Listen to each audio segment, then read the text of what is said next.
Andy. Great to see so many of you here today, and have a little sunshine spread on our lives by Andy there in terms of the introduction. If that's what the introduction says, imagine what it feels like living through that. And I was just musing on how I might describe what that feels like on the way here, and then I thought, well, actually, I took a decision this morning to get one of those Boris's bikes to drive here. And I know how to ride a bike, and GPs know how to treat patients and think about their needs, and what they're in charge of commissioning is quite a good thing. So I thought, right, I'll get one of those bikes. I've got a key. I'll give it a go. I sort of know where I'm going. So I learned quite a lot riding here this morning. So I learned that I didn't know how to ride a bike. That some people are quite helpful on the journey that I've had here and didn't want to kill me, but some people were oblivious to my existence and appeared to want to kill me, actually. I didn't quite know where I was going. That I saw things with a completely different and fresh perspective because I went on a slightly circuitous route. When I did end up where I thought I was in the wrong place. But I still managed to get here on time, and it was quite good for me, and I learned a lot. Now I think that if you look at commissioning and the reforms that we've been on, I think that's the journey that some of the organisations have been on, because the system that's being designed to deliver changes in healthcare isn't quite ready to deliver the changes that we require. So as Chief Executive of the NHS Confederation, my job is to represent all organisations who commission and provide care, and most providers, most commissioners are members of the Confederation. And I've been in the job for about 3 months, and I took it because as a Trust Chief Executive, what I found was me and my colleagues locally were doing the equivalent of what I've just done on the Boris Bank. We were trying to make it work, but we didn't quite have all the skills, we didn't have quite all the infrastructure. And the system, it felt to me, was getting in the way of what we wanted to achieve. And given the rhetoric about bottom-up and local people being in charge, and you might have seen from the King's Fund this morning that they're talking about local leadership driving change as well. I thought that a representative body, which is the voice of the system, in an environment where the system has to change, seems like a good and powerful way of driving change. So my role and ambition in the Confederation is to try and make that happen. Because what we tend to have with the NHS, particularly in election years, is it becomes a political football. Now, last time I looked, public confidence and trust in doctors was about 94%. NHS managers, it was about 44%. Politicians, it was about 20%, and sorry, Andy, journalists, it was about 11%. So if we speak with the new commissioning and provide a landscape with doctors and clinicians and managers together, I think our voice could be incredibly powerful in thinking about reform. So I want to talk a little bit about that. And one of the things that I usually ask audiences is, and I might as well do the experiment with you as well, so who's been working in healthcare for more than 10 years? It's just like the NHS, everyone's been here forever. So 20, 30, 40, I haven't got any 40s, but people who've been working in healthcare for 30 years. As somebody always said that it's tough every year. Yes, I can see you laughing. So somebody always says it's tough in healthcare every year. And I think what that leads us to think is that it's always tough and we always cope. Therefore, we just carry on doing what we're doing. I think at the moment we're in a perfect storm of a context which means we can't do that. We can't do that. And if you just took Andy's graph that shows the scale of the financial challenge, you'll see that we can't carry on doing what we're doing, because my reflection would be all of the changes that we've seen over the last decade or so, maybe the last 2 decades, have been in the way we administer and commission services. What we fundamentally need is a change in the way we deliver care, and that hasn't happened. So we are in this perfect storm. It can be quite gloomy, and there's 3 elements of it. So the first is that we've got an episodic approach to healthcare in this country, and our citizens need ongoing support, because what we have are 18 million people with long-term condition, a growing older population, and 3 million people with 3 chronic conditions or more. Now, last time I looked, You can't be cured for being old or having a long-term condition, so we're going to have an ongoing relationship with you. So we have a system that's geared up to deliver episodic care and a set of citizens who need ongoing support and long-term condition management. So we need to change, irrespective of the money. The second thing that's part of the perfect storm is the scandals that we see and the headlines we have every single day, which I think are unimaginable from the kind of thing we had 10 years or so ago. So if you imagine Jennifer's ear, remember the Jennifer's ear story in the election, which caused a massive furore? We seem to have a Jennifer's ear every day at the moment. And the third bit of the perfect storm is the money. And Andy's just showing you the graph around that. Now we could get very gloomy around all of this. And what we talk about often is that's the burning platform we're on as an organisation and as a system. And if you talk to NHS managers, who can be a gloomy and cynical lot, what you find is that they will go into detail about how difficult things are. But I think there's an emerging sense of, we've had enough of that now. We spent 4 years, I think as Andy's just described, 4 years going through some of the biggest system reform ever. So big you can see it from space, and I think Andy's just described NHS England, so big you can see it from space. And some of the toughest financial challenges in the age of austerity ever. But we're still here. Things are creaking, but we're still here.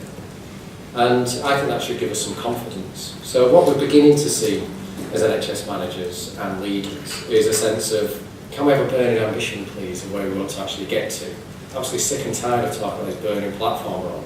Because the burning platform doesn't actually make you get to where you want to go, it just gets you away from where you are. So I think there's an emerging consensus that what we need is some vision for the NHS about where it's going, how we're going to tackle that demand that we require, the financial challenge, and give public confidence back to the NHS. Now with our partners, we've been doing some work with the Academy of Medical Royal Colleges, Faculty of Medical Leaders and Management, Foundation Trust Network, Local Government Association and Royal Colleges, and National Voices, patient organisations, to say what's the best evidence about why we need to change and which areas do we need to change in. And this document, half of which is references, so it's irrefutable evidence of the need to change. And we've done this not for the NHS, because they're doing the change, but we've done it for the politicians and the public. Because there are still politicians and members of the public who will fight any change that we try and make, even if it delivers better outcomes, savings and better care. In fact, that comes from the DODS research that we've done of MPs and polling of the public. So what this says, and this is part of the NHS voice trying to be heard, is there are 7 areas that we really need to think about changing it, and they follow quite a neat pattern, I think. So first of all, 21st century needs are different. So secondly, we need to change services the way we deliver them fundamentally. Third, that requires leadership. That leadership's in the system, because the system's got to change. And that leadership's got to be value-based, because some of the decisions we've got to take are going to be tough, and people might not like them, but there will be the right decisions. Fourth, that's got to drive new culture, and that culture's got to be about 2 things. It's got to be about staff who feel engaged in their own organisations, because all the evidence is that delivers better outcomes, and services which engage people as co-producers in their own healthcare, because we waste the assets of our patients and carers every single day in the way that we provide care. And I know that some people in the room will be working actively on that kind of agenda. So if we have that leadership and that culture, then the 5th thing we need to do is think about the workforce, because the workforce needs to be different in terms of generalist skills, ability to work across different organisations, and how it works as a team with carers and patients. If we do all of that, then we still won't get to where we want to be unless we really embrace technology. Now Andy gave the classic description of what technology means in healthcare, which is it's a cost driver, because we've got these fantastic things like gamma knives, which means we can do some amazing things to people. I'd also like to see technology as an efficiency driver. You know, if we can get to the point where you can read the human genome, it used to cost $100,000, now it costs $100. And you can read that genome in 47 seconds. Costs keep coming down in technology. Most of our interventions and interactions with patients are low-cost, high-volume ones, but we don't think of technology in that way. And then finally, we need to think about how we spend our money. We need to think about how we spend our money. What's the evidence base that is actually adding value? And how do we allocatively think about the money? So as Andy described, most of the efficiency gains we've done have been technical efficiency gains, so we've done the same thing cheaper. But what we need to do is something different and better, simpler and cheaper. So in that environment, what we're saying as an organisation is the NHS fundamentally needs to change, and people will visibly see that it changes because it needs to meet 21st century needs. If we're going to do that though, there are some asks that we've got of the system. The first is let's have a vision, and we could create a vision and say what it is now, based on, if you read what Reform has said about the NHS, if you read what John Alden's Whole Person Care stuff says about the NHS, if you read Public Health England or Simon Stevens or whoever, it all comes down to a few simple things that are going to be a given for the future. So place-based health, supported self-care, integration of teams around general practice based on a defined population of people who need ongoing support, hospitals which are designed to be the maximum size they can be and still be local and still be sustainable, tertiary centres of excellence where you will survive and have better outcomes, which can also be global centres of research and development, and then 7-day urgent emergency care wrapped around that, based on the idea that you can be treated in the community as well as in a hospital. And I could talk about that a lot, but I won't. Now the second thing we need is some changes, because what's clear is, if we know where we are today, and we know things fundamentally need to change to deliver a vision of the NHS which looks different, the arrangements we've got now won't work. It's a bit like me on the bike, this bike wobbling around the bus lane, not quite knowing where I'm going, and when I get there all the bike racks are full. You know, we need to change the way that we actually incentivise healthcare, regulate healthcare, manage healthcare, work with patients and the public, think about the evidence base. And the sort of asks that we're starting to think about are, firstly, let's get real then about this localism, hands-off stuff, because it is true that all of the improvements that are being made at a local level are down to the goodwill of leaders at a local level. So what I see in my visits are that people are working together outside their own interest, and sometimes against the way they are regulated and performance managed. Because we have a regulatory and performance management system which requires you to deliver for your organisation. But in doing so, what you need to do is deliver for the system, and no one holds you to account for that. So the risk and reward arrangements we've got aren't balanced. So the first thing is we have to get this local leadership thing right. The second is we need to recognise we're in an election year, and that means that nothing will happen until after the election in terms of focus around significant fundamental change, because what we'll have to do in the run-up to the election is focus on 18 weeks, cancer, A&E, financial, ambulance response times, all these hard-fought gains that we've had, which I think is only right. But we need to be ready post-election to make some significant and fundamental changes, and we need a mandate for that. So we're asking politicians to sign up to that. We recognise the political realpolitik, but we need them to sign up to that. So those are some big givens, and then we're asking for some specifics. So you may have seen that local governments asked for a 5-year settlement for social care. I personally support that. I think it's pretty clear that cuts in social care have a knock-on consequence for the support of older people. That has a knock-on consequence for the health service. So we need to think about how we're managing social care. I'd like to have a long-term settlement for the NHS, because fundamental change requires stability. Contracts with people like you, if you're going to take risks, require stability and need to be longer, so you can manage the risk across a longer period. So I'd like a 5 or 10 year settlement for the NHS in real terms. And I'd like us to have some additional resources for 2 years to make sure that we can get over the bumpy ground we're going to have as we manage change. Because if we're going to deliver services very differently, existing providers will have stranded costs. So we're asking for some financial improvements to be made, a new financial regime to be put in place that incentivises long-term condition management.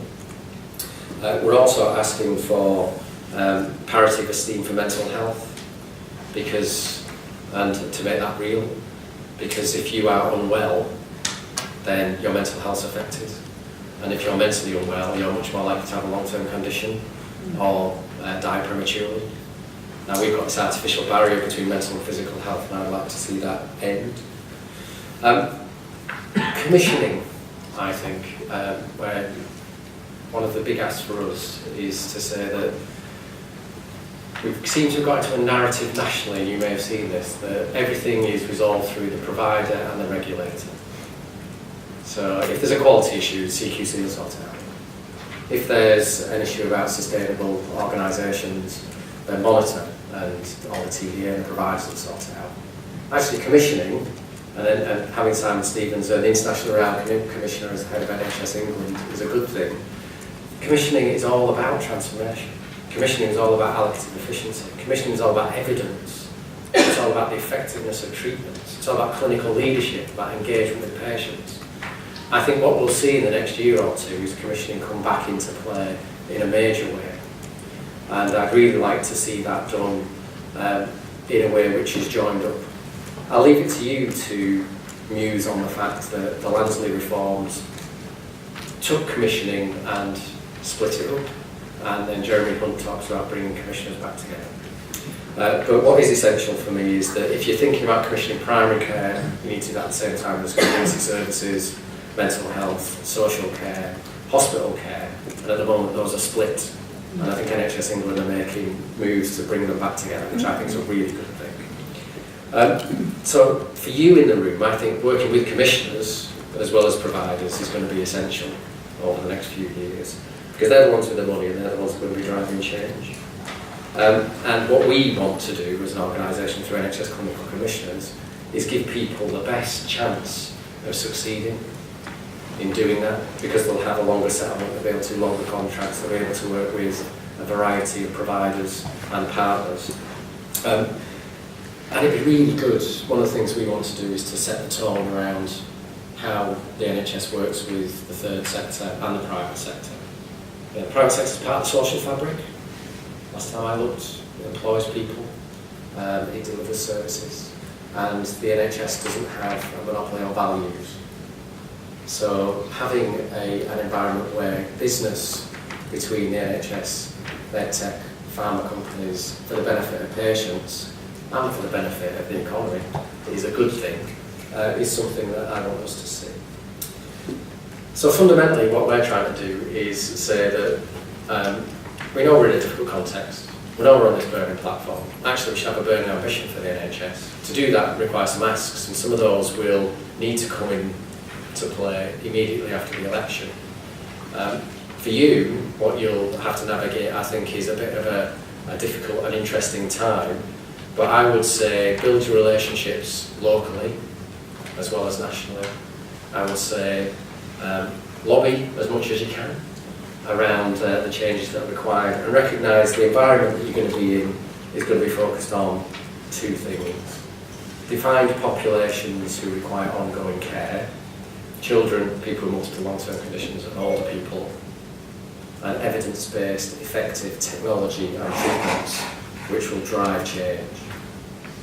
Now, all of the things I've just said, I hope come to pass, but they'll only come to pass if we support providers. And I'm going to pass over to Chris to talk about providers, because I think one of the things we often do in the service is fail to recognise that regulators, commissioners, representative bodies don't actually deliver any care at all. The only people who deliver care are providers. So I'm going to hand over to Chris to give us a view of how things feel from the provider sector. Thanks very much.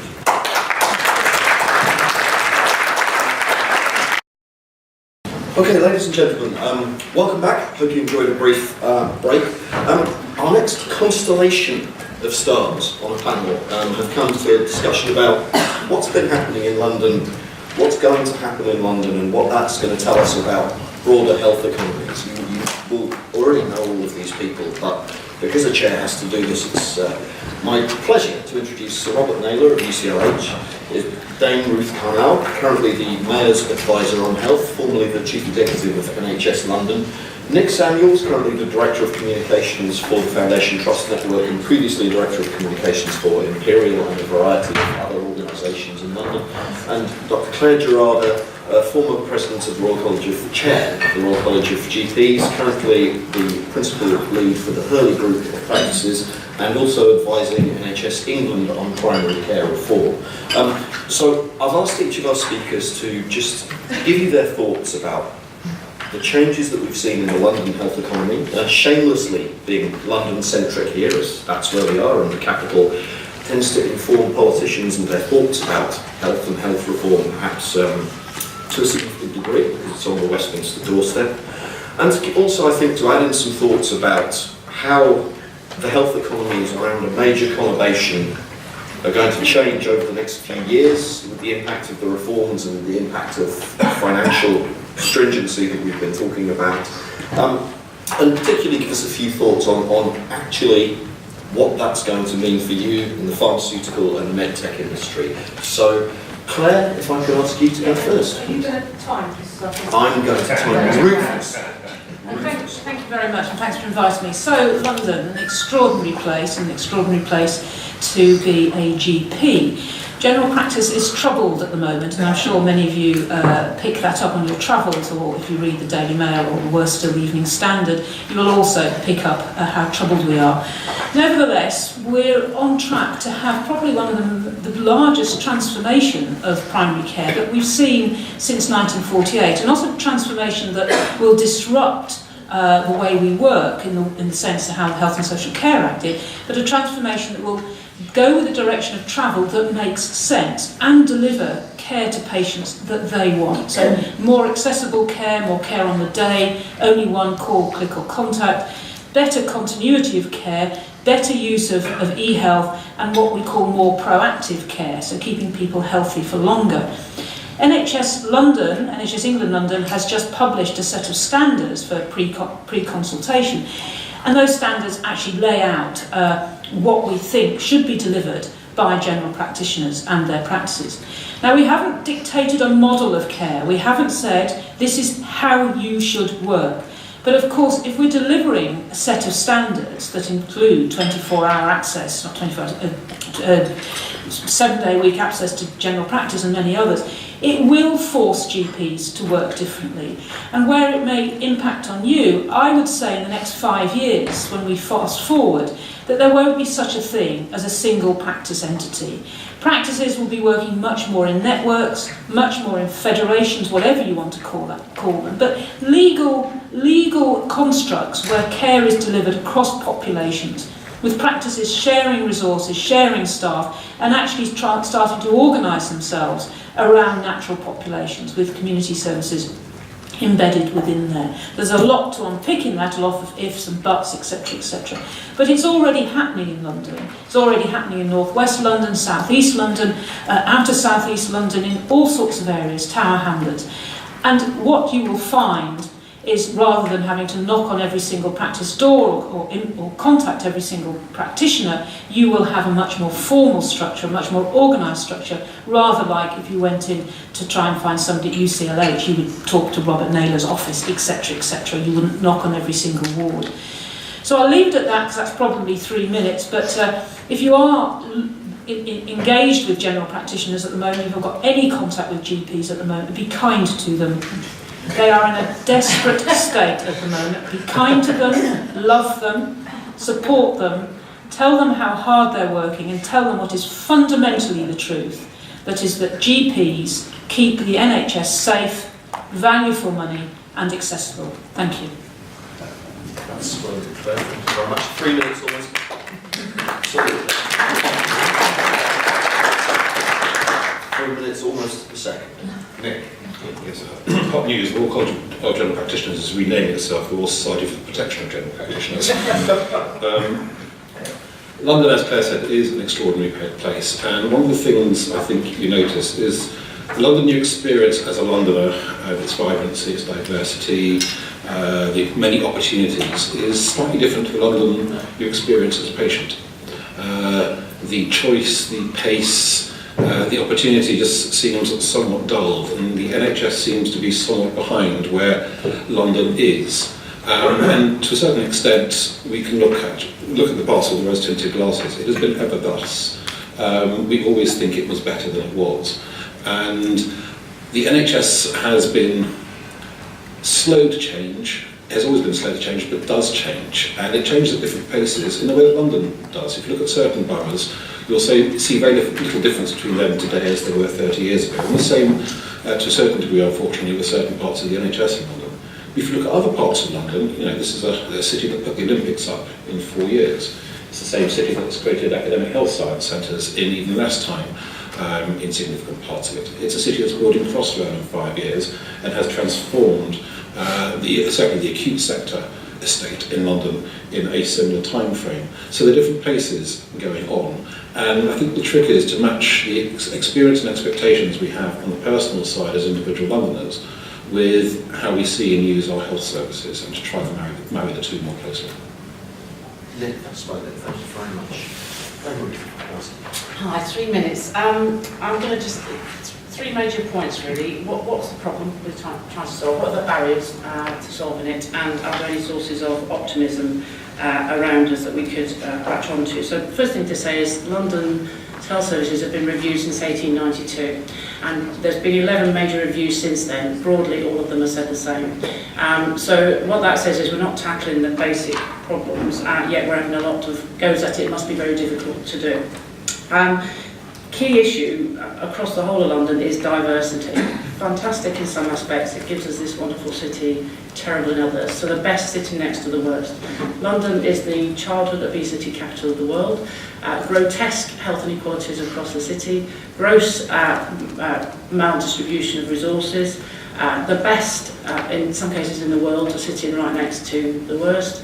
Excessive reliance on hospitals because of inadequate investment and appropriate development of primary and community care. So I could go on with a long list, but essentially any indicator you want to look at in London, you can see the best and the worst. So that's the problem we've been trying and failing to tackle. The barriers to doing something about it.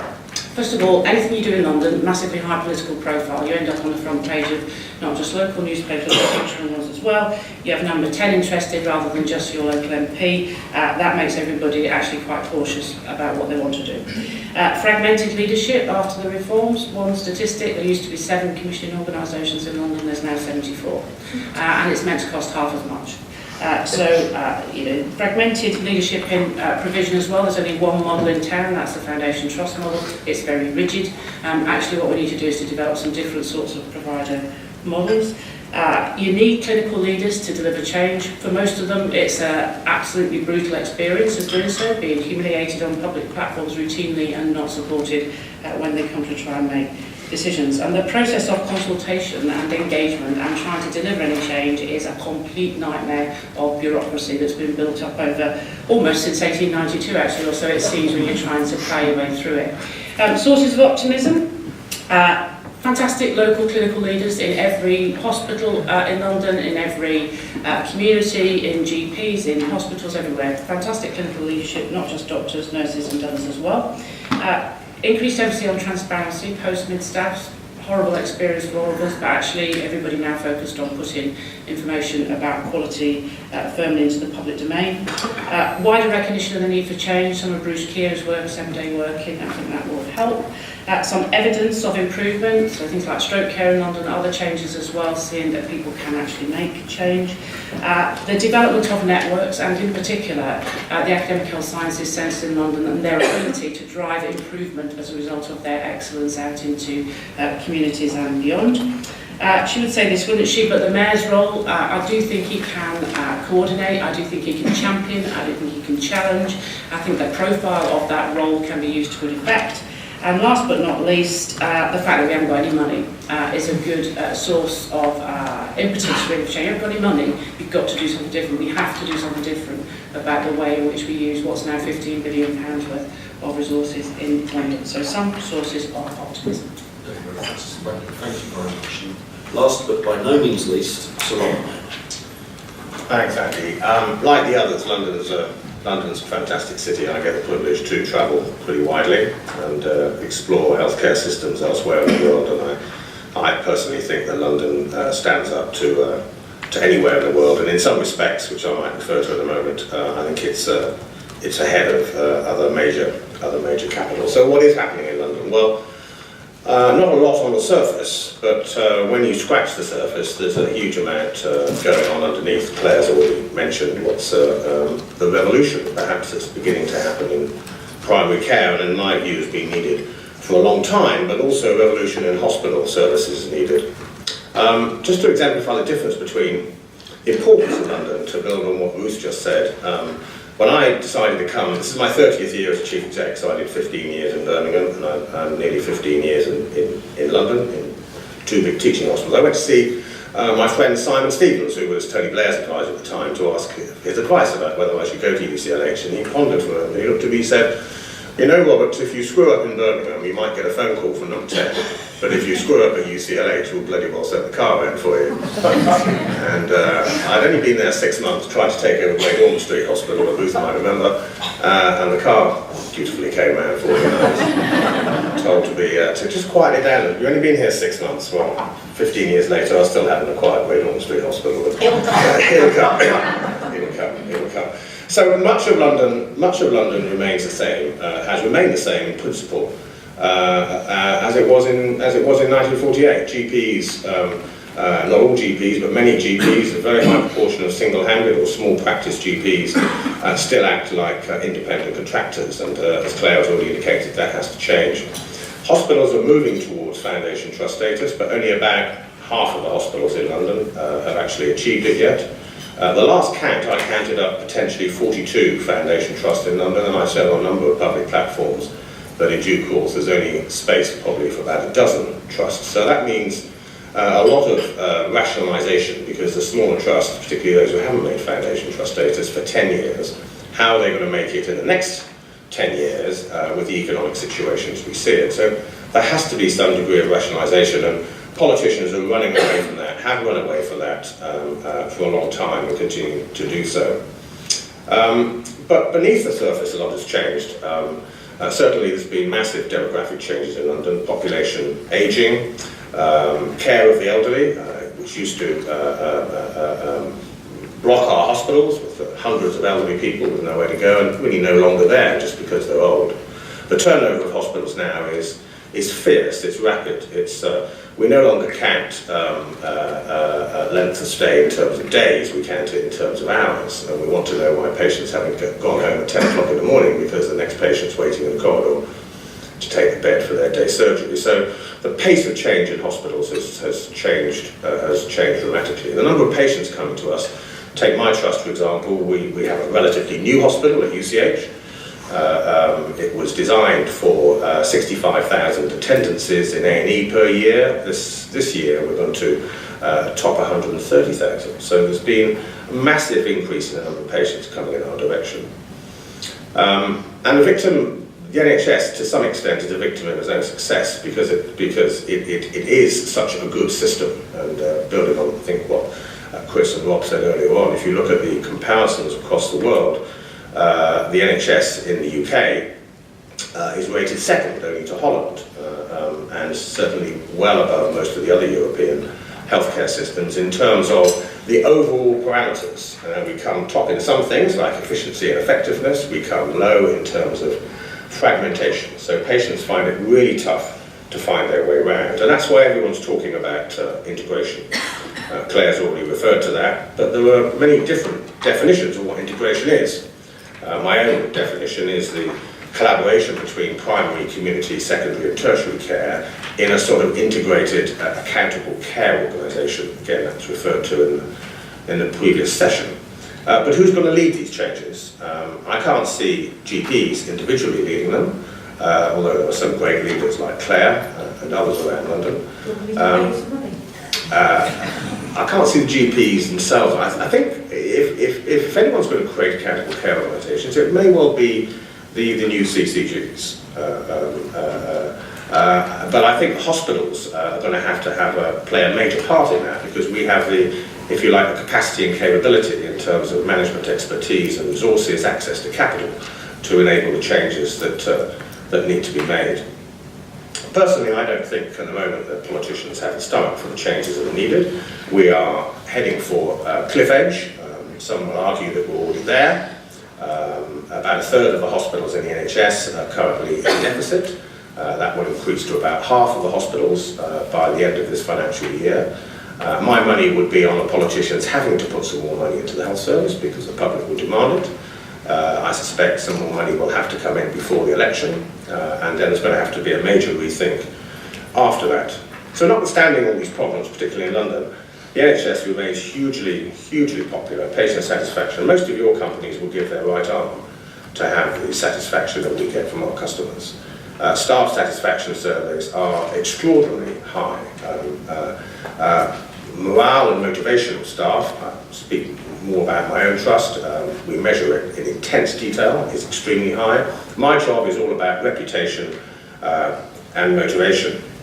Just to finish with, the powerhouse behind many of the changes in the future, I think, will come from what was mentioned in the last session, the academic health science centres. I'm extremely proud to be a founding member and part of UCL Partners, which I think has been blazing away in terms of developing the philosophy of improving the status of healthcare, creating networks between hospitals, centralising specialist services like pancreatic cancer surgery in one place rather than 10 places. We've recently agreed to effectively give away our beloved Heart Hospital, which is a wonderful, fantastic unit, in recompense for the centralisation of a large number of complex cancers from all the hospitals around a population of 6 million people in UCL Partners to be hubbed at UCLH. Now, I think that's an opportunity for you guys for the future, because we're now beginning to create hubs and nuclei, if you like, of healthcare systems. And those are the places that you really should be attracting your attention to. The UK has a fantastic record in biomedical research. The UK produces something like 15% of the world's leading biomedical research, from a population in the UK of 0.5% of the world's population. So we outstrip everywhere else in the world in research and development, and I think your industry needs to collaborate much more effectively with ours in promoting and building upon that fantastically sound base that we have for the future. So thank you very much. Well, that's a set of stunningly succinct presentations from our panel, all of whom have to some extent, I think, hidden their lights under a bushel of modesty. And it occurs to me that it is actually worth just briefly talking about the individual achievements of each of our panels. Dr. Clare Gerada, the Hurley group of practices was really one of the innovators in terms of providing primary care, not just at local practice unit, but at genuine scale, and actually expanding into some of the most deprived communities in London. Some of you may have seen in the media that the Hurley group got a slight beating up from regulators, which I think there's a reasonably widespread view that that was not an appropriate consideration of the socio-economic demographics that many of our practices serve. It was the Evening Standard, not the regulator. It was the Standard? It was the Evening Standard, the regulator wasn't at all involved. It was the Evening Standard that decided to pull out a data that was a year old and publish it and say I was the worst GP in London. I promise you I'm not. Remind us who the data was? The data is standard data, it's NHS Choices data, it's the data that you click on to, it's the data where we sample, that patients are sampled, 50 patients out of 15,000, I think it's 100 patients out of 15,000 are sampled on a linear scale, asked how you rate access, how you rate services, etc. And for access, the particular practice was in the bottom quartile for one practice. And for some reason, this made page 20 of the Evening Standard with a horrible photo, which was actually even worse than the photo. So it's almost as if you'd taken some kind of public position on political things, which made people want to... Nothing to do with it. Nick Samuel's breadth of experiences in communications in organisations across London more or less unrivaled, as is his network of contacts and knowledge of where bodies are interred.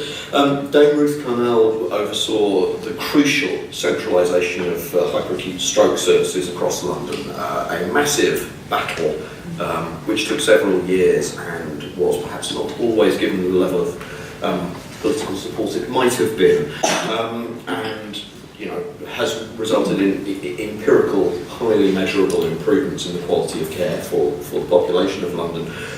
Sir Robert, obviously the Chief Executive of an incredibly high-profile trust, a PFI innovator beyond comparison, acquirer of the Heart Hospital. I could go on for a very long time, but this is a panel who are deeply knowledgeable in their subject. So we're delighted to take questions and comments from the floor. We've had a number sent to us by email, so again, thank you if you did that. I could ask my colleagues who have the roving microphones to make themselves ready, and if I can ask you to sort of wave your hands dramatically in the air. Just before we start that, I'd just like a quick thought from everybody about what, in practical terms, you expect is going to happen to the provider landscape, primary, secondary and tertiary care, and community and mental health, in the capital. What's going to happen over the next 12 to 18 months? Robert? Well, I think virtually nothing over the next 12 months because we're in a pre-election period, but I think a lot depends upon how much additional money comes into the health service. So what's really not well known is that those who are foundation trusts are fairly autonomous organisations, and we have to balance our books, otherwise we get hauled over the coals by the regulator, and effectively we get our status taken away from us. Those that aren't foundation trusts, many of them are running deficits and they're being subsidised through all sorts of different sources. I have argued with both the Prime Minister and the Secretary of State. I'm seeing him again, I saw him last night, I'm seeing him again this week, arguing that they must stop subsidising what I call failing organisations. Now that's a pretty emotive term, but hospitals that have failed to become foundation trusts that are getting handouts are now beginning to calculate how much they can get away with. It's the story that we had 20 years ago. It was how much deficit can you get away with without getting into real trouble? So when that gets exposed, that's going to be really difficult for politicians to expose that. Then I think there are going to be lots of failing hospitals that need to think about their futures. And I said earlier on of the potential 40-odd trusts that could be in London. I personally don't think there's room for much more than a dozen, but it might take 5 years to get there. So I think we will see amalgamations of hospitals, whether it's mergers, acquisitions, or collaborations, or whatever it is. But we can't sustain the current number of trusts that we have in London. And we also can't sustain the fragmentation of specialist services. There are huge variations in mortality rates. My trust's mortality rate is about 30% below the national average across the whole range of services we provide, which means there must be some trusts, statistically, that are about 30% above the national average. Now that's a disgrace. Disgrace in London, disgrace nationally. And I think what we need to do is to pair up those hospitals that have got a grip of things with those that haven't got a grip of things and transfer best practices from one to the other. I think this has to happen, but politically it's dynamite, because the first thing that happens is the local people say, does this mean the closure of our maternity unit, our children's unit, our A&E department? And you get people marching up and down the high street threatening politicians, and politicians back off it. And that, I think, is the main reason why we haven't seen a rationalisation of services in London in the same way as we had in Birmingham. When I went there in 1985, I was there for 15 years. Birmingham had God knows how many hospitals, single specialty hospitals. When I left 15 years later, today there are really only 2 hospitals in Birmingham that run the city of Birmingham. That's happened in Birmingham because it's not London, it doesn't have the politics of London. It has to happen in London, but probably won't happen for some time to come. And so Robert, you once at an HSJ roundtable about just over a year ago, I think, we were on the subject of mergers and acquisitions, and you said there's no such thing as mergers, there are only acquisitions. Do you think simply the strong will acquire the weak? Well, I've never come across a merger in the health service. They've been termed mergers because it's politically softer and it's easier for the trust that the hospital is being acquired. But in reality, they're acquisitions. They're one organisation incorporating the other. So I think that's what's got to happen in the future. But it's really, really, really difficult. But the thing that's going to drive it is going to be the money. And I think that creates opportunities, it creates huge challenges. But if we don't go down that route, then I can't see how London's health services can survive financially for very much longer. I take the strategy at UCLH. We're in quite a relatively strong financial position. And my strategy essentially is to be last man standing, because if I am, then something will happen before they get to me. So really is a challenging perspective, and I'm very interested in Ruth's comments because she was responsible for the whole of London for a number of years. It's all my fault. That he isn't in charge of the whole thing. So I agree with a lot of what Robert says. Actually, I'd put a slightly different slant on it though. It is a fact. Many of the existing small hospitals in London will not make it as foundation trusts. And I wouldn't describe them necessarily as failures, although patently some of them are. In many cases, the reason why they are failing to deliver what's expected of them is because they are being asked to do things that they're not remotely equipped to do and never have been. So they're being asked to substitute for primary care in many cases. They're being asked to provide genuinely acute care when they haven't got the scale to do it. They're being asked to serve a population's needs when they haven't got the range or capability that they would need to do that, and nor do they have the authority to do it. So you put somebody in a position where they cannot do what's expected of them, then they will fail. The problem with terming them failures is that damns them as leaders and as managers and as clinicians and everything else. And actually, in some of those places, you'll find some of the best clinicians in their field and some of the best leaders, good people struggling with difficult problems, not people who are incompetent, and often they look the same. And if we term them the same, I don't think that's helpful.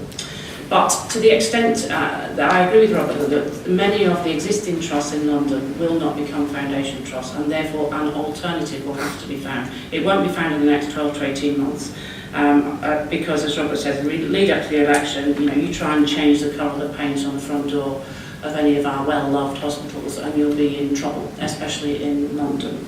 So I think we need new forms of provider networks probably. I think organisations like Robert's need to be incentivised to take over such places and provide services and a wider range of services in those locations. I think they needs to be both incentivised to do it and also offered some protections against what otherwise would be a regulator coming down on him like a ton of bricks if he said he would tomorrow morning take over Queen's Hospital Romford, which I've always wanted him to do, and he's always been very reluctant to do it. And so that's resulted in me accusing him of polishing gold, which he's decided actually is a term. I think he's decided it's praise, but it isn't actually, because gold's already shiny, you just make it a bit shinier. We do need to think about how to support local services, and I can't see a way of doing that without more investment, at least in a transitional period. I can't see how we can deliver the change that's necessary without investment in primary care, and I can't see how it can be done without a different set of incentives around genuinely delivering integrated care. So saying to Robert, you are responsible for the health of this population, you manage it in this way, you take the risk on how many of these people need to come into hospital. And that can't be done without funding the transition. You have to carry on running what we've got at the same time as you're trying to create something new. And I don't see either, on the one hand, the brave decisions being made about this scale of change that's necessary, 10, 12 trusts in London, maybe, nor do I see somebody providing that level of transitional funding to support change in London. Not right this minute, but eventually that's what's going to have to happen. Nick, you've been associated with organisations going through merger or acquisition. You've been around communications of change for the capital for a decent period of time. What's going to happen and how is it going to be sold to the politicians and the public? I have been acquired, it's an interesting experience. I think the next 12 months we've already had some very early warning signs of the local elections in London as to what and how it's going to play out. It's all political for the next 12 months, and it's not the politics of anything sensible, any high policy and high values. It's naked street fighting, it's trench warfare. It's a highly marginal city, London. It has the potential to decide who governs the country, given the number of seats which may change hands. And that means anything exciting happening in those marginal seats will be of national significance and will be taken out of all proportion. Secondly, anything not exciting happening in any of those seats will also be taken out of proportion. So politicians will have to find something exciting. And what politicians love to be able to say about the NHS is that they're saving it. However, to save it, you have to save it from something. And therefore, politicians always say they're saving it from something that the others are doing. And we've had a perfect example in West London where Hammersmith and Fulham Council changed hands in the local elections. It's a council that's very dear to my heart, as I was Director of Communications for the hospitals at Imperial, and we did a lot of business with Hammersmith and Fulham Council, reasonably antagonistically. And what's interesting about the experience in Hammersmith and Fulham is that Hammersmith and Fulham Conservatives have complained viciously that Labour was scaremongering about the closure of Charing Cross Hospital, and that is what caused people to switch their allegiance. And this is the same council that got elected 10 years ago by claiming that Charing Cross Hospital was under threat and only the Conservatives would change it. So both sides will claim the same. If you're the governing party, you'll be blaming what happened 5-10 years previously. If you're the opposing party, you'll be blaming what's happened in the last 5 years. And it's not going to be about, as I said, high policy. It's going to be about claims that's privatisation or that's unsafe and we're saving you from the others. And it's difficult to tell where the spotlight will fall, but at some point spotlights will fall on a hapless trust, on a hapless management team, on a hapless doctor, and they will come to epitomise everything that's worst about the NHS, which the other side will then come in to say. And I think the other experience that certainly Ruth went through in about the last election was that both Shadow and actual Secretary of State suddenly went around saving things for which there were long-standing plans which a degree of consensus had been built up. But during an election period, consensus fall apart, as I said, it's trench warfare, and those plans were put back 3 years, 5 years. And I have another experience. I've worked for some of the best, which I don't want to categorise the alternative to that, but I've also worked for one in Chase Farm in North London. And very good people, very interesting institutions. I've been treated there, as have my family. Those were institutions which, as Ruth said, they're not bad in themselves, but systematically they were set up to fail. They were set up in a structure which just is unsurvivable. Interestingly, Barnet Hospital was built for no strategic purpose other than the fact that it served the constituency of Finchley and Golders Green. The proprietor at the time was one Margaret Hilda Thatcher. All the sense at the time said if you're going to rebuild hospitals in North London, you rebuild the two either side of it rather than the one in the middle. We rebuilt the one in the middle, and the health economy up there has been unsustainable ever since. And it's taken 20 years to move to a stage with lots of political interruptions whereby quietly that is being unpicked. And I think one of the things to draw attention to is that don't confuse trusts with hospitals necessarily. When we talk about 12 trusts in London, we're not talking about 12 hospitals, we're talking about 12 management teams, 12 groups of leaders, clinical, managerial, nursing, leading a whole plethora of healthcare services on the ground across many sites, across many disciplines. Trusts are the organisational arrangement, they're the holding company, they are the leadership, they are the controlling mind, but their tentacles will spread far. So if we look in West London, we'll see the number of trusts reduce significantly. I suspect that process is beginning. We did it at Imperial. We merged 3 hospitals, 2 trusts and 1 medical school.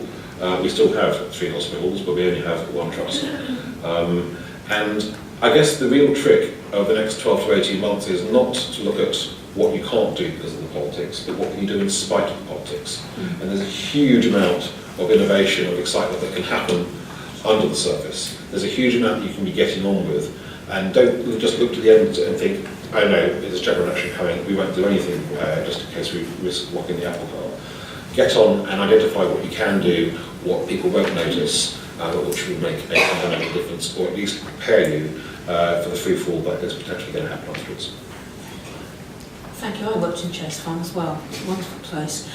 I'll try and answer the question, which is what do we think is going to be in the next 12 to 18 months. I hope, and sincerely hope, that my profession will still be able to provide 1.2 million consultations a day, 10,000 children seen per hour in London by London GPs. And I say that not to be alarmist, but I'm sure many of you know that we are finding it impossible to fill partnerships, salaried posts, impossible to fill training posts, and we have an attrition rate of about 25% going to New Zealand, Australia and South Africa. So I genuinely hope that we do something urgently, and I know Ruth and myself from a different spectrum are working on this as we speak. If we do survive the next 12 to 18 months, and I think the space to be is in general practice, primary care, I think we're going to see over the next 5 years a significant transformation in the way we work. I think we will see, and again I don't like talking models because I think it forces us down, but let's talk models.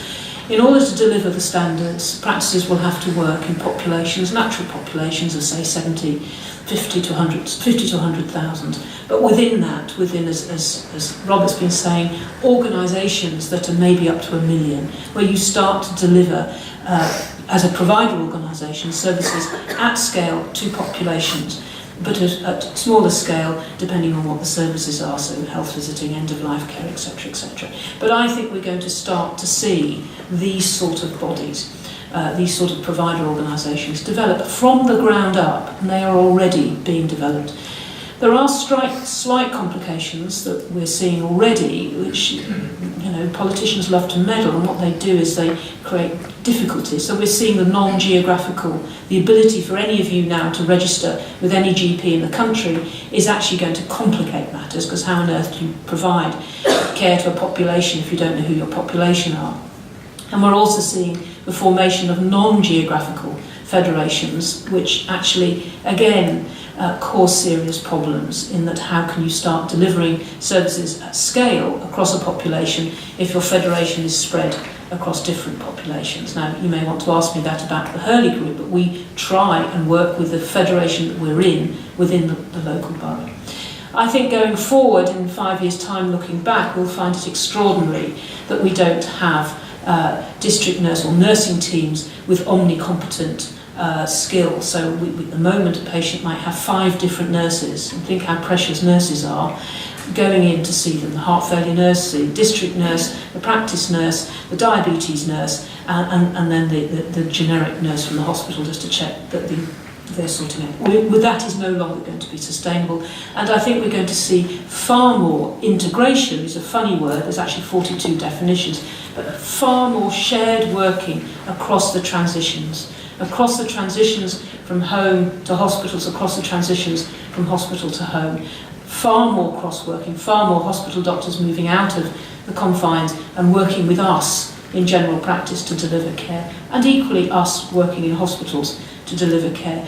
So I think we're going to go into a space in the next 5 years that actually makes sense for patients, certainly makes sense for GPs, and it certainly makes sense for the vast number of community staff that we have working on our behalf. So I'm actually very, very optimistic about the future if we can hang in there, because again I can't underestimate the chaos it feels like to be working clinically in a system where all the structures around you have disappeared and now being reformed very rapidly. But I do believe that the good people of the NHS are keeping the NHS together, and I think we're going to emerge from this in a far stronger position than we're at, with conversations with really important people like Foundation Trust for the first time are happening, and in my lifetime we're actually talking at serious conversations with chief executives of organisations to make things better. So the political reality of the electoral cycle is meaning obvious practical complexity, and there seems to be consensus that 12 to 18 months we're looking at inertia. Possibilities beyond that are rising out of potential chaos, possibly a squirt of new money. The people in this room, essentially, their careers are to sell things to the NHS. They want to sell pharmaceutical products, they want to sell medtech products. They want to understand, how this evolution will happen. And if there is this consensus that we're moving towards a population-based entities, however they would be formed, whether they would be formed on the CCG footprint basis, whether they would be formed around the major providers, although obvious challenges there with regards to the legislation regarding competition and monitors' duty to prevent anti-competitive behaviour. So if we take and run with the idea that we are going to be creating these accountable care bodies, which have defined population responsibility, It would seem to me that there's an opportunity and a threat at the same time for the pharmaceutical and medtech industries. The opportunity being to be able to sell once at greater scale, and the concomitant threat being that if you were to lose a contract with UCLH, Accountable Care Organisation, with Hurley Practice, ACO, you've potentially lost a very significant amount of revenue. I mean, just in terms of the practical realities for industry, how might those relationships start to happen as these organisations kind of coalesce and form? And is there a reality around that threat? Can I just say that first we need to make sure we're all understanding what we mean by an accountable care organisation, and what I take to be an accountable care organisation is where you hold the full capitated budget for your population, and then you fall or rise on that. If you overspend it, then you're doomed. And if you underspend it, then you have a sharing system. You can either have an ACO across an entire population, including your trusts, your community services, or you can have different models. So just to be... With respect to you selling stuff, I think it's always been the case, of course, that you've had... I don't think much is going to change. You lose a contract with UCLH, you've lost a major contract. I think where the difference is, in my mind, is that at the moment there is an enormous separation between what happens in the hospital and what they prescribe and I call the very expensive medicine and a lot of it, and what we do. And there is a very deep mismatch. And I think we're going to see in the future, as we've got one budget and one patient, actually it's not going to be possible. And I'm not saying this in a way to be derogatory, because I don't really understand how it works in your territory, but it's not going to be possible, for example, to go and do a deal with a hospital and to say, will you use this medicine, we've given you a reduction on it for use in your hospital, and then what happens if they come out in the community and we say, hang on a second, this medicine is 10 times the cost of what we're willing to prescribe in our formulary. I don't think it's going to be possible to do that anymore. I think it's going to be one budget, and whilst deals may be struck, they will have to be struck across the whole health community, not just one bit of the health community. I think it will make foundations, trusts step up, because not to be critical of hospitals, but we still have very few of them fully computerised. And last week I was trying to get all the doctors and nurses in our practice to decipher a prescription that came from the hospital. We still couldn't decipher it, nor could the pharmacist. So I think it's going to become much more efficient in hospitals as they become computerised and, in a sense, more like us in primary care. I think it's about what was drummed into us, and communication strategy drummed into everyone else when we were creating Imperial. It's bench to bedside. It's how can we take the ideas and the innovation and actually make them useful and usable within the same health economy, within the same environment. Traditionally, we've been very, very good on the innovation, the creation, the discovery, and then it's gone elsewhere. And we haven't actually reinvested that knowledge and been able to reuse the new kit, the new skills where they've been founded. The academic health science centres were established to make that difference and to turn it into reality.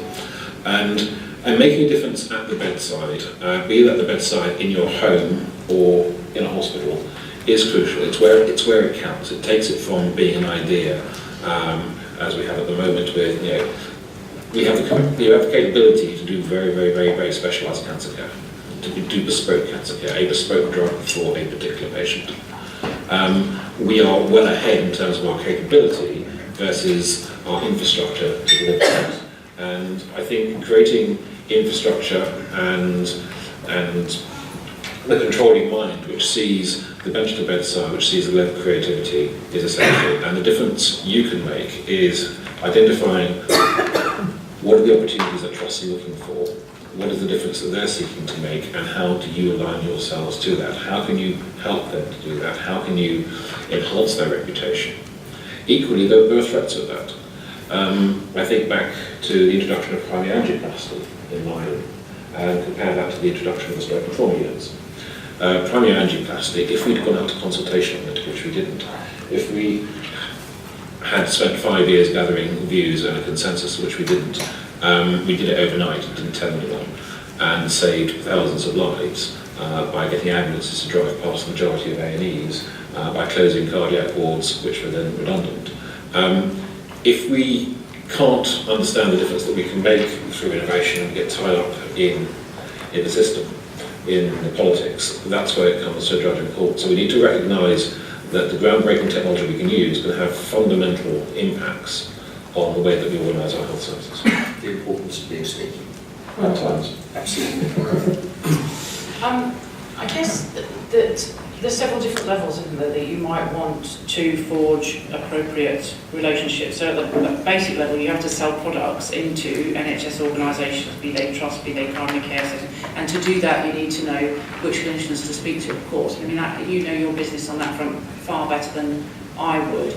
But at the should we say, policy development level, I think that there are things that you could do, as it were, to be ahead of the game. I mean, just reflect back to my experience when I was an NHS chief executive. Often, I used to have board meetings, right, every night, very tedious. And, you know, we sit there for however many hours it is in the day on the board meeting with all the agenda items, and there would always be a significant number of people from your industry sitting in the audience. And at the end of the long meeting, they'd come up to me and say, can we come and talk to you about X? To which the answer after all of that time sat in the board meeting would broadly be no, because, you know, I just want to get out of here and get away and do something different. And it struck me, even from that sort of rather silly example, that actually often you don't know what the best way to get into an organisation, to just have a discussion about where is this organisation going, what's your plans, what does the future look like, and therefore trying to find ways in to have those policy discussions was very difficult. The only route that seemed available was, you know, to attend a public meeting, which is just about the worst possible way of engaging with senior leaders in the NHS. And I think a better way than that, especially given if you think about the fragmentation that we talked about, you could be attending 74 such board meetings in the whole of London and still not getting anywhere with it. So what are the best ways in which you can see where the leaders are going to emerge for the future and try to connect to the networks that they have? So academic health science networks, absolutely in London, going to be a driver for change. So search those out and talk with them about how they're developing their thinking about driving change through networks rather than through the sort of traditional hierarchy. Clare talked about how CCGs will come together into networks, find out where they are and go and talk to the leaders of those where they're taking them. The Mayor's Commission, Health Commission for London, there's a series of leaders for work streams which go across the whole of London.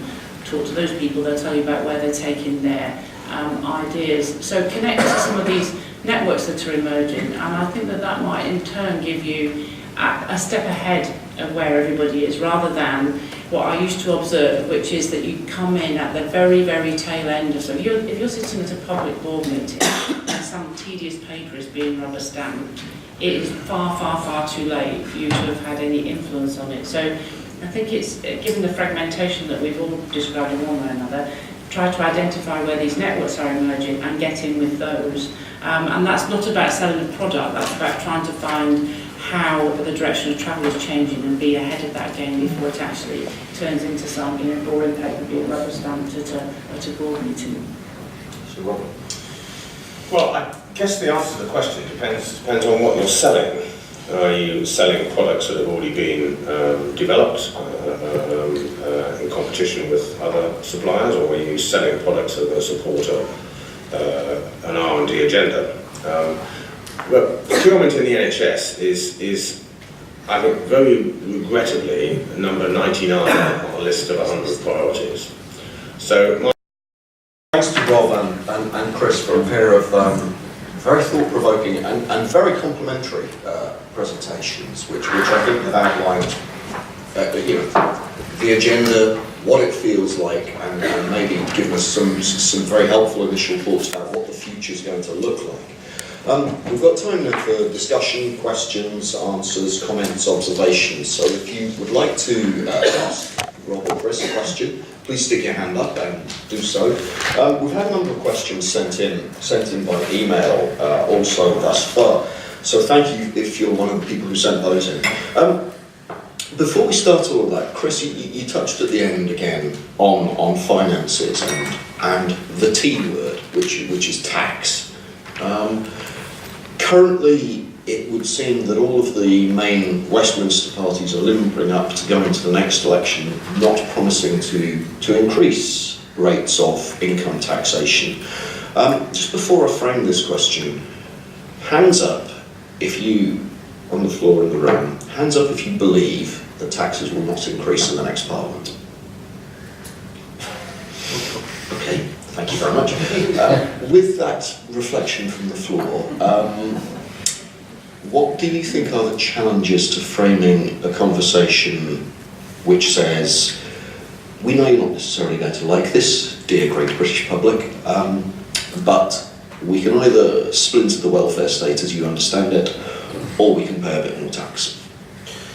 So I think there's 2 or 3 things going on here, aren't there? So the first is that I can't see how, as a political party, as a responsible political party, you can't go in, you've got any other choice to go in other than going into the general election and saying you want to eliminate the budget deficit, broadly speaking, over the next Parliament. There may be some, fudging around the margins, like, okay, maybe go 1 year into the next Parliament, or maybe the balance between tax increases versus public expenditure reductions. But overall, I can't see how anybody can, particularly given that Labour know the big weakness is over the fact that, they let the whole thing go out of control, and there's that famous thing is, do you want to give them the car keys again, to crash the car again, which I think will be the Tories' line of attack, it seems to me. So I think there's going to be a huge pressure on all parties to be fiscally responsible around eliminating that budget deficit.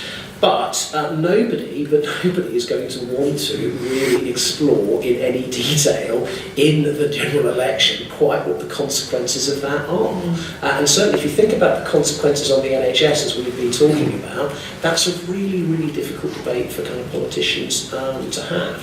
So, one is sees trails, as you may have seen in the Independent week before last, that Labour are seriously considering whether to do the wanderless bit, so which was when they put up national insurance to fund the NHS. I just, if I was sitting in Labour's shoes, I really would be politically quite nervous about doing that. So I do think there's a really big issue for us in the NHS about how we get that debate really out there. And for me, the famous Simon Stevens 5-year NHS Forward Look in October is probably the key means of doing that, supported by the challenge work that, for example, the Confed are doing.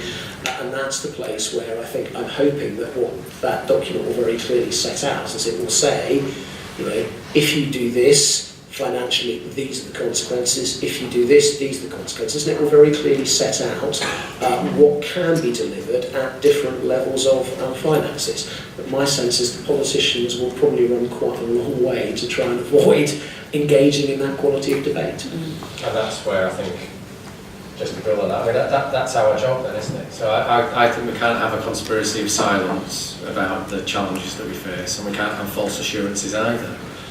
And I think it's quite a simple truth that the amount of money you put in the NHS is not an economic determination, it's a political choice. And that political choice has consequences.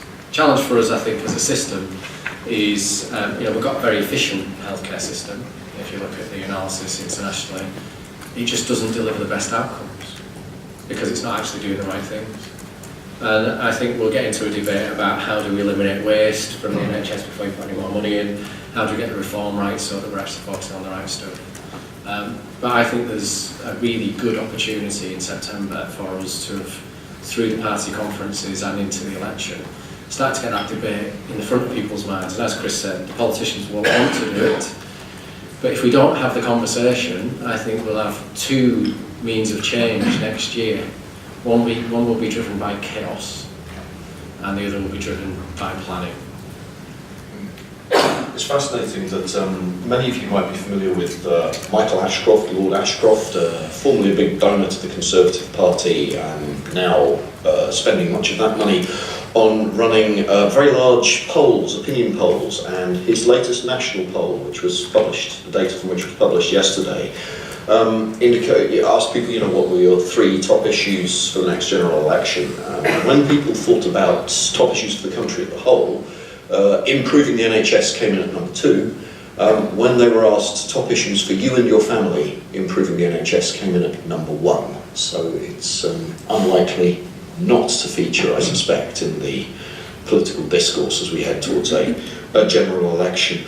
I was wondering also if we can get some thoughts about how you feel that the medtech industry and the pharmaceutical industry can go about becoming trusted partners with the NHS and with the third sector and with independent sector in delivering these good value solutions. A year ago at this conference, everybody seemed to want to know how to get value propositions across to the new system, which of course was bedding into a much greater degree. It's somewhat matured today. What do you think are the key factors of developing that kind of, trusting mutually relationship? So I would start with one of the things we haven't talked about in new infrastructure is the academic health science networks. Yes. Or some of the developing partnerships which are an alternative to that, like UCL Partners or the Leeds Innovation Health Hub. I think there are big bits of the system that have taken Innovation Health and Wealth, published by the Prime Minister and a couple of years ago, and said, well, we could run with this. Because if you look across the developed world, what you see is that the proportion of GDP spent on healthcare is going to go up between 1% and 3% in every developed nation every 10 years. So the economy is going to be driven by healthcare expenditure. And what people are looking at is how do we harness that then, or make sure that we are getting the biggest benefit for it. So I think finding places like, say the place I know best, so the Leeds Innovation Health Hub, is an organisation where you can have one conversation with the whole city about how you want to use the data, how you want to segment the population, whether it's a research piece, whether it's the application of new technologies, whether it's designing with patients, whether it's looking at drugs. You can have one conversation with that whole city. And you could get into a situation where you've got a very effective set of relationships with a national set of players in the city that's the headquarters of the NHS. So I think I would pick on either some really high-flying HSMs, some really good partnerships like UCL or Leeds Innovation Health Hub, and demonstrate that you can do it and then talk about it a lot, or even better, get them to talk about it a lot. Because I think the time is coming where the NHS can't ignore good practice or innovations elsewhere because it wasn't invented here. I think people are going to get into the environment of pinch with pride. I'm going to pinch what they've done and I'm going to do it better. So if you've got some really good examples of that in some areas which are leading the thinking around this, I think that would be a really good start.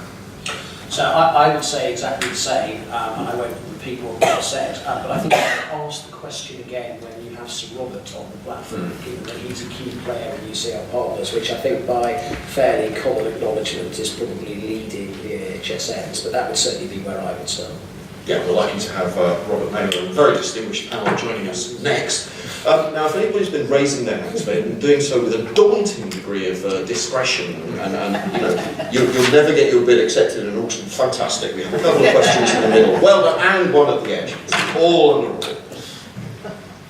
I've got a question for Chris. Sorry, could you just tell us who you are again? Sorry, Christine McKay, MSD, Pharmaceutical Company. And it's a question for Chris in his capacity as a member of the Procurement Efficiency Delivery Board, and the comment you made right at the end about the industry having to make a contribution to efficiencies. And I just wonder about the PPRS, because the PPRS was negotiated last year and came into practice in January. It put a cap on the drugs bill for 3 years, and obviously essentially underwrote the drugs budget, that's a huge contribution, and it should allow for the opportunity for innovation to be used, taking cost off the table. And we still see a lot of local attempts at negotiations of tendering and other kind of financial negotiations, which in one respect should have been negated by this negotiation of PPRS. So I just wonder if we've got a message to deliver that we're not delivering properly, that this is available now, that how it works, and I wonder how we can partner with you in your capacity to deliver that message to a broader environment. Could I just check, are those local negotiations on your new product portfolio, which probably shouldn't, or are these on extant products that are licensed? They're ongoing, and it's a concern that's been raised beyond MSD.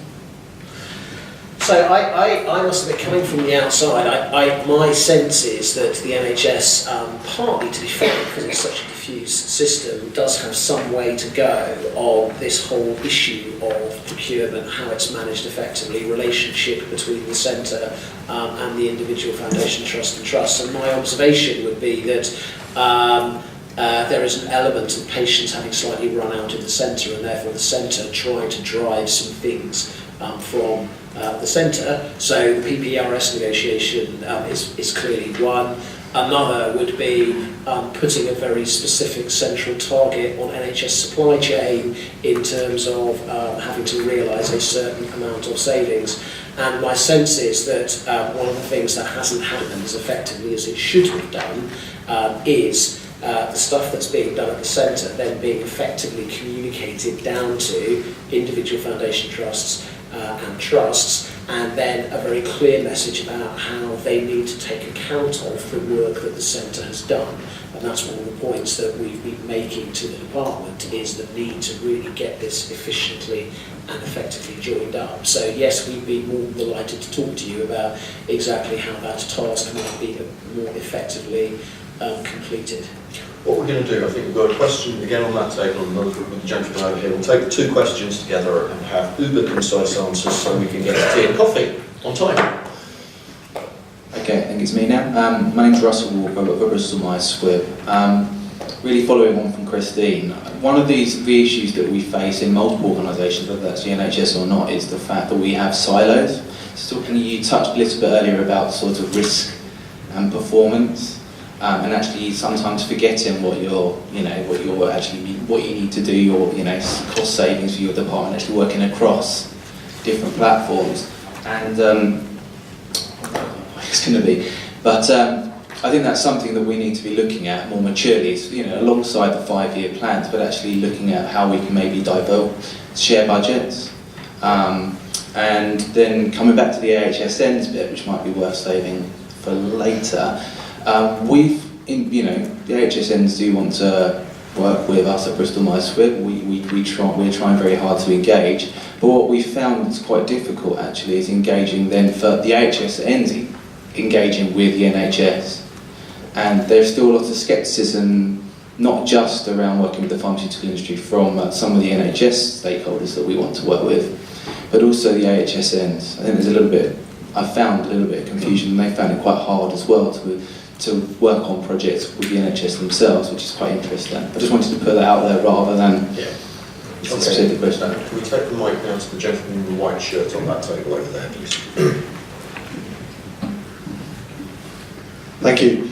David Poole from Janssen. My original question was exactly the same as Christine's, so I'm not going to repeat that, but I would just make an observation that I think it was Rob, you mentioned about the need for a 5-year plan. The PPRS effectively gives that 5-year transparency, which says that no matter how much you spend on drugs, the industry foots the bill. So some of the health innovations which we know keep people out of hospitals ought to be, an easy win for the system.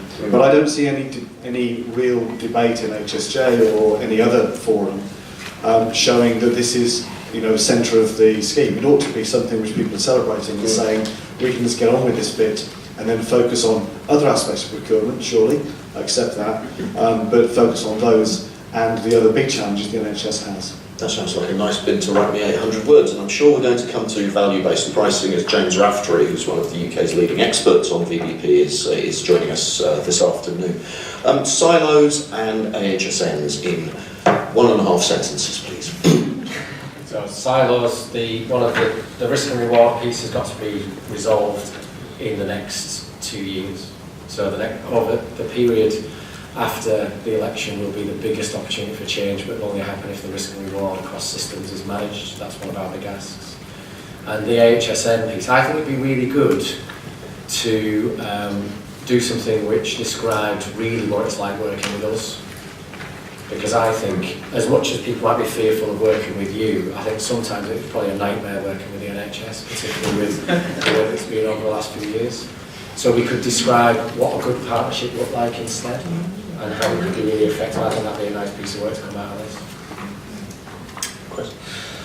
So I think the kind of phrase for me at the moment, which I heard from actually Rob's vice chair, which I thought was a brilliant one, was that at the moment I think lots of our members are trapped beneath an incredibly powerful operational waterfall, and that they're just struggling to get out from under the waterfall. So when we ask the question about why do we not get innovation and why do we not get the degree of interaction and partnership, I think one of my observations would be I'm incredibly struck by how hard our members have to run to just keep the system upright, and that they're almost, the management capability and capacity that keeping the system upright takes means there's very, very little space for people to do innovation and to do interesting and different things. So I absolutely recognise, I bumped into 2 or 3 different AHSN chief execs last week at the Confed conference,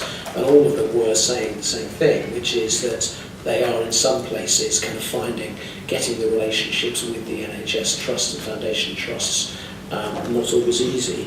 But then, again, I think you should ask Sir Robert this is for me where I think the teaching hospitals have got a really, really important role to play. And I think the thing that I find really interesting is that concept of a teaching hospital research-led AHSN, where effectively there's a real opportunity to pilot and do some different things in that teaching hospital environment where people are perhaps regarded as their duty to innovate. And then the really neat trick is then, if you can then spread it out, the practice that you develop right the way across the rest of that AHSN, which will have a bunch of DGHs sitting inside it, that would seem to me to be a really interesting model to really make this work. But again, I just think we just have to be realistic about the fact that these organisations are still only, a year and a half old, so we do need to give them a bit of kind of time and space to develop. But I do think for me that model really has a potential power around it, particularly if you've got an organisation sitting at the centre who really genuinely recognise that they can't get trapped under the operational waterfall. It's their job to do things differently and to really push at the edges of innovation and do things differently. Okay, ladies and gentlemen, we're going to go a couple of minutes late to tea and coffee, so we will come back a couple of minutes after the statement time, which I think is 1:45. If you have any further questions for Rob and Chris, please grab them quickly. They're both extremely busy and you probably have to shoot off more or less immediately, but they probably have 1.5 minutes for any informal questions. Thank you for your participation. If you just join me in thanking Rob and Chris for framing an excellent start to today's conference.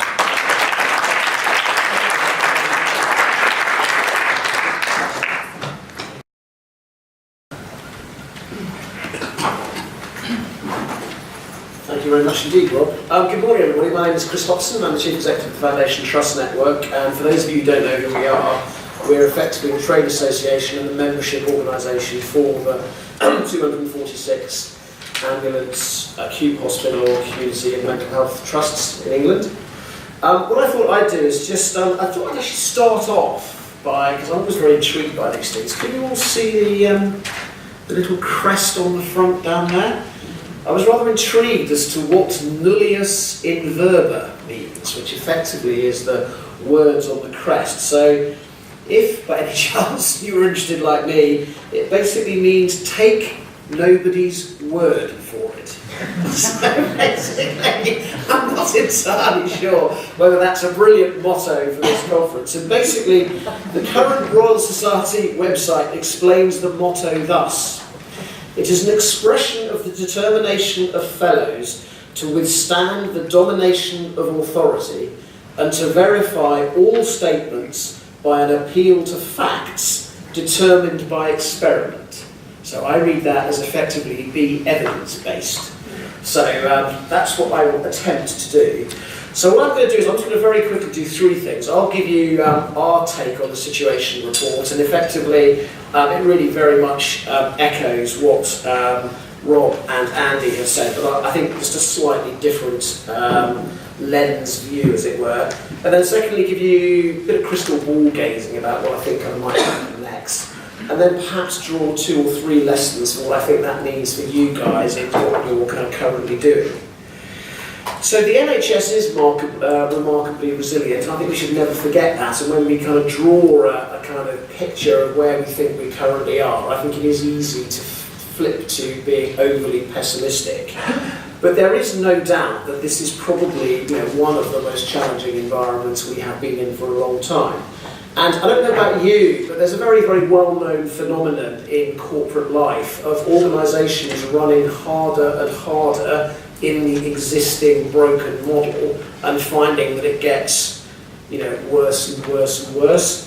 So for my sins, I'm a Ned in our family department store, an independent department store, and that's exactly what we're kind of currently trying to do, I think, is run harder and harder in an existing broken model, whilst all around us, effectively, the world is going online. And we as a business are really struggling to find the investment to invest in online. So if I give you sort of 2 or 3 illustrations of where I think that is really showing, end of 2013-14, 40% of all hospital trusts or foundation trusts were in deficit. And that gives you a real kind of pretty clear signal of the speed of deterioration of the financial position. I think, as we all know, primary care is really creaking, and I think that real kind of sense of there's a very vicious circle going on of people not being able to get appointments and therefore then having to come into A&E. And the money, I'm afraid to tell you, is probably even worse than than Andy's chart, which is our favourite, or in a sense least favourite statistic of the moment, is that if you make the assumption that every political party will want to go into the next general election committed to eliminating the deficit over the course of the next parliament, which seems to us to be a pretty reasonable assumption, if you wanted to preserve the NHS ring fence, which is what Andy's chart was based on, health spending would need to go from 29% of departmental spending in 2010 to 45% of departmental spending in 2020. And if we're honest, I just can't see that happening. In other words, there's not enough rest of the public expenditure to still chase after, given that we're only 40% of the way through eliminating the budget deficit, to actually make the preservation of the ring fence a really viable proposition. And it pains me deeply to say that, but I think the reality is, if you look over the next parliament, the next 5 years, there is a real sense that financially, I think it is going to get, if we found the first 5 years of austerity difficult, there is a real sense in which it's probably going to get even tougher. I think it is important to say there are some opportunities there, and there's a lovely quote from Rahm Emanuel, who was President Obama's chief of staff, who says, "Never waste a good crisis."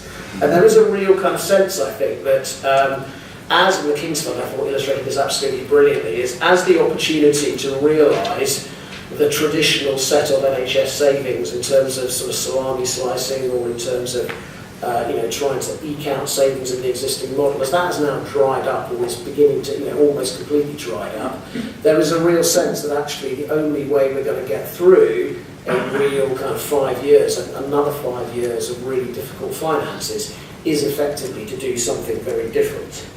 And I do think there are some really interesting opportunities in terms of, if you look about the way that technology is absolutely going to change the way that we deliver healthcare, but also crucially the way that it's going to change the relationship between healthcare and patients, and giving, I think, patients a real opportunity to take control of their own health and well-being in a way, to be frank, they've never done before. So I'm really in exactly the same camp as well, which is that all the evidence in front of us says that we really do need a rapid change. And people talk about it in different ways. So Monitor talks about turbocharging change. Simon Stevens talks about a very rapid change to the way that care is delivered. But I think there is a very clear kind of sense of a real need to rapidly move to different models. So I just thought I'd just talk a little bit about how we kind of think that looks. And again, I think there's a remarkable kind of degree of consensus about what those different models of care look like. And again, Rob, I think you were mentioning the same kind of things that I've got on my list, which is a much greater emphasis on prevention, ensuring that we join up different bits of not only health, but that we join up health and social care. A greater emphasis where it's clinically appropriate on out-of-hospital care, and I think a real sense, as we've talked about before, of patients being enabled to take greater responsibility for their own health and well-being. So those are the things that we all kind of know need to happen. So why is it going to be different this time? Because I think there's a sense that actually we've had all of this before, over the last 5 10 years, and in a sense it hasn't happened. And my kind of sense is, I think, suppose two things. One is, I just think the scale of the financial challenge is a real galvanising force. There's also a sense, I think, that the clinical challenge as well, in terms of it's more and more clear that we are not meeting the needs of significant sets of our population. That actually those are going to be very, very, very big drivers. I do think, and having attended the NHS Confederation conference last week, I do think there's also a growing sense that actually there is a way forward beginning to emerge, and call it the Simon Stevens effect if you want to, but I think my kind of sense is that actually he's got a clarity of forward vision on where the NHS needs to go that perhaps for me wasn't there before. And he's absolutely crystal clear about the need for rapid change. And I think for me, the crucial difference that I think I detect in where Simon's coming from perhaps what's gone before, is a really clear sense that that change can only be driven from below and has to be driven by local leaders coming together in local health and social care economies and actually driving that change themselves. And for me, the real kind of crucial difference, and we've talked about the NHS 5-year forward-looking October, which is September, October, November, which I think will be crucial, is I think what that will set out very clearly is that we're not going to try and have a national blueprint where everybody has to do the same thing. Equally, we're not going to let 1,000 flowers bloom, but I think what it will very clearly set out is there are probably 5 or 6 different ways in which we can get to the kind of care models that we've described at a top level, but it's crucially going to be up to those local leaders to really decide which route they want to take. And it will be very clear about what the role of the centre is, but crucially it will be very clear that the responsibility must be at a local level to drive these changes. And that, to be frank, local leaders have either got to stop waiting for more money to arrive, or for the cavalry to come over the hill, or for the politicians to kind of come up with a grand national blueprint, but that actually, much, much more, it's the responsibility of local health and social economies, care economies, and for leaders to come together to really drive those changes.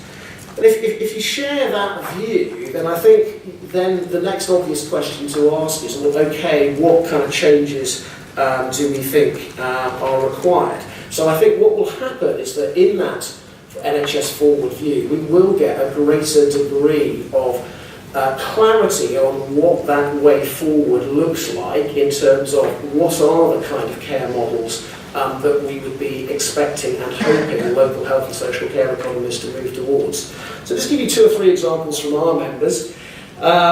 Chelsea and Westminster at the moment are doing some very, very interesting work, not very far from here, in terms of really seeking to develop an accountable care organisation where effectively they're really talking about bringing commissioning and provision together and really working out how you bring together all the different providers in that area, linking up crucially with kind of primary care to create a very different looking approach in terms of whole population, risk stratification, and then really looking at how you drive that in the more kind of traditional American model. Our colleagues up in Northumbria are doing some really interesting things, knitting together secondary care and primary care. So they've now encouraged their GPs in their patch to basically form federations 3 or 4 years ago. They've now moved to the next stage of providing a whole host of back office services, HR, IT, medical insurance, to those practices. They've now gone to the next stage, and effectively they are now about to take over, at the request of those GPs, actual primary care surgeries themselves. So they're actually creating an integrated organisation that will provide not just acute and community care, but actually will also now growingly provide primary care, all from within the same organisation.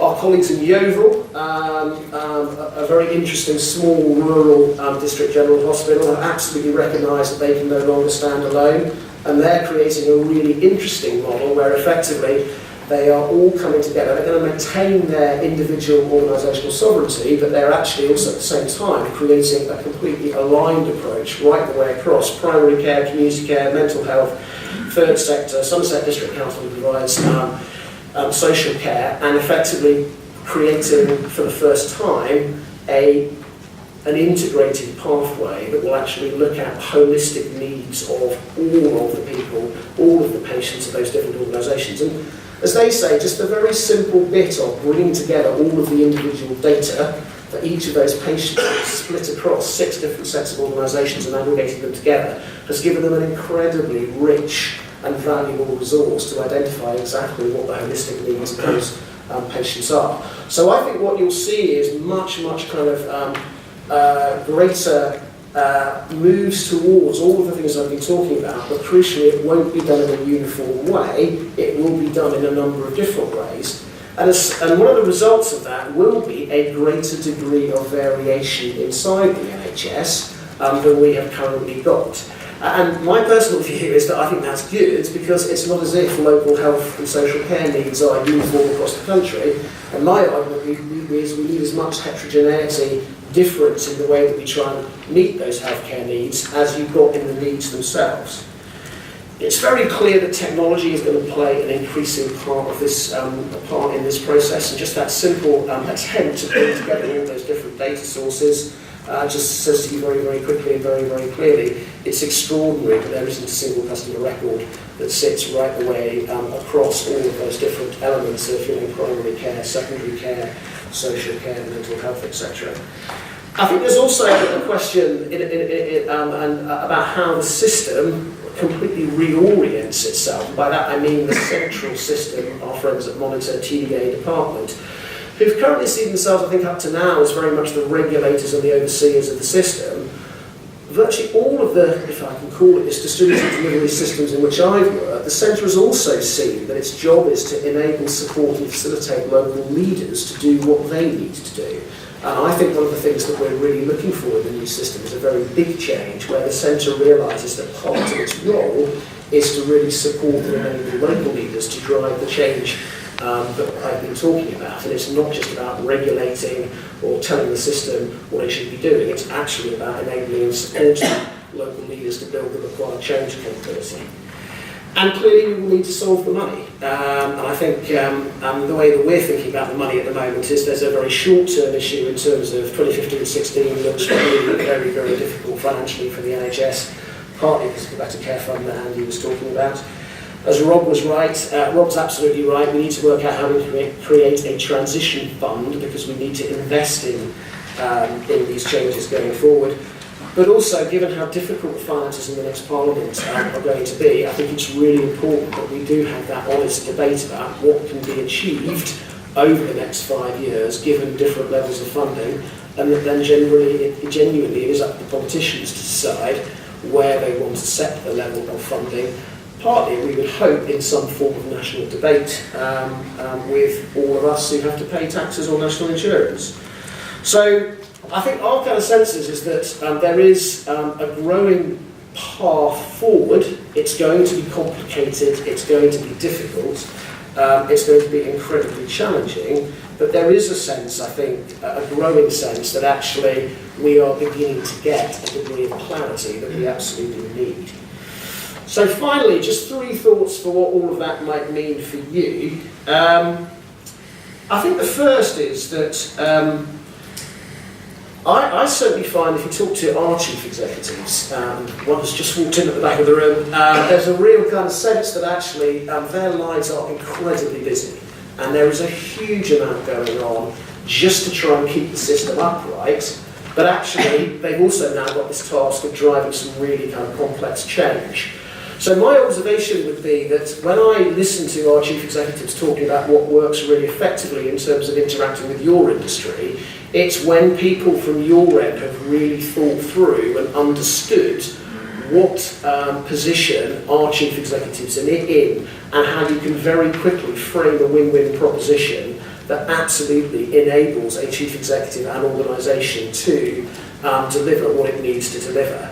And in a sense, investing the time and the effort to really understand what it's like being at the other end of the sales pitch and really ensuring that the proposition is tailored to kind of what needs to be done seems to me to be a real kind of fundamental. And in a sense, perhaps developing the point as my second idea is really the sense that I think those people who can really show trust, how they can quickly operationalise medical and technological advances seems to me to be a key trick, which is I think that everybody is out there recognising that there are some really, really important advances people ought to be taking advantage of. But I think what's often not clear is actually how you get from the idea into the operationalisation. In other words, actually how you really make sure it gets properly rolled out quickly. And I would counsel you very, very strongly that what I often hear, I think works very effectively, is the ability to demonstrate how it's worked effectively somewhere else, and the ability to actually find a pilot site or pilot sites, really show that it can work, and then very clearly, it's not just you that's saying this can work and this can be operationalised quickly. We've actually done it somewhere, and there's a chance to then, for a chief executive or for whoever it is inside the organisation, to then talk to a peer or a colleague to really, validate what's being argued. And I think the third point I'd make is that, and I'm very happy to discuss this in more detail, so I sit on the Procurement Efficiency Delivery Board, which is chaired by Richard Douglas inside the department. It's very, very clear the department is going to be pushing really, really hard on procurement over the next 3, 4, 5 years. It sets some incredibly challenging targets, both at a central system level, but my sense is it's going to be relatively rapidly coming down to an individual foundation trust or trust level, a real kind of sense of the need to drive significant levels of savings. That's one way of trying to meet that enormous financial gap that Andy put up there. So my kind of sense is that, again, people are really looking for the industry to identify how they can make their contribution, you can make your contribution to that really big financial challenge that the NHS is facing. That's how we see it. I hope that's been helpful.